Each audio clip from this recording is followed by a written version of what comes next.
ఓ పక్కన పాకిస్తాన్ ప్రేమించే విచిత్రమైనటువంటి జాతి మన దేశంలో ఉంది.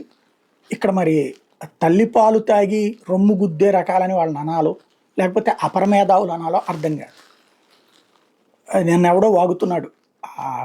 వాళ్ళకి సంబంధించి ఏదో ట్విట్టర్లో కూర్చుని అందరూ కలిసి మాట్లాడుకోవచ్చట. అందులో ఒక సన్నాసి, తెలుగు సన్నాసులే, మోడీగాడు భయపడిపోతున్నాడరా, ఆటం బాంబులు వాళ్ళ దగ్గర ఉన్నాయి అన్న దగ్గర నుంచి 135 అణుబాంబులు ఉన్న దగ్గర నుంచి వణికిపోతున్నాడు, లేకపోతే ఏం చేయలేదే. పాకిస్తాన్ని చూసి మనం భయపడిపోతున్నాం.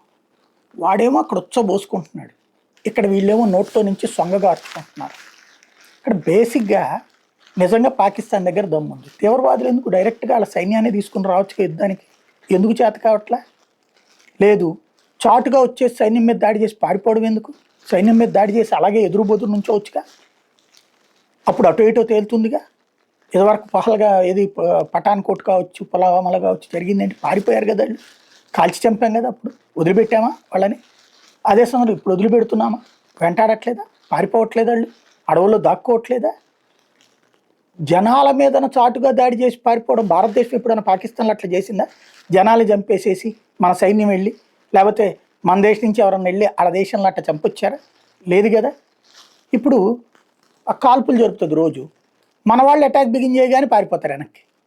వాళ్ళు వచ్చేసి ముందు గబగబ కాల్చేస్తారు, మన వాళ్ళు రివర్స్ అటాక్ బిగిన్ చేయగానే వెనక్కి పారిపోతుంటారు. అదే సందర్భంలో ఇంతకుముందు ఏం జరిగింది? పఠాన్ కోట్ మీద కానీ వచ్చారు, అప్పుడు అభినందన్ అప్పుడు దొరికింది ఎక్కడట్లాగా. వాళ్ళ వెనకాల మనం పడ్డాం, వాళ్ళ సరిహద్దులు దాటి మరీ వెంటబడ్డాం. అంటే ఏంటి? ఎవడు పారిపోతున్నాడు? దమ్ముగా వచ్చే ధైర్యం లేనటువంటి దేశాన్ని గొప్పగా కీర్తించేటటువంటి లక్షణాలు ఇప్పటికైనా మానుకోవడం బెటర్.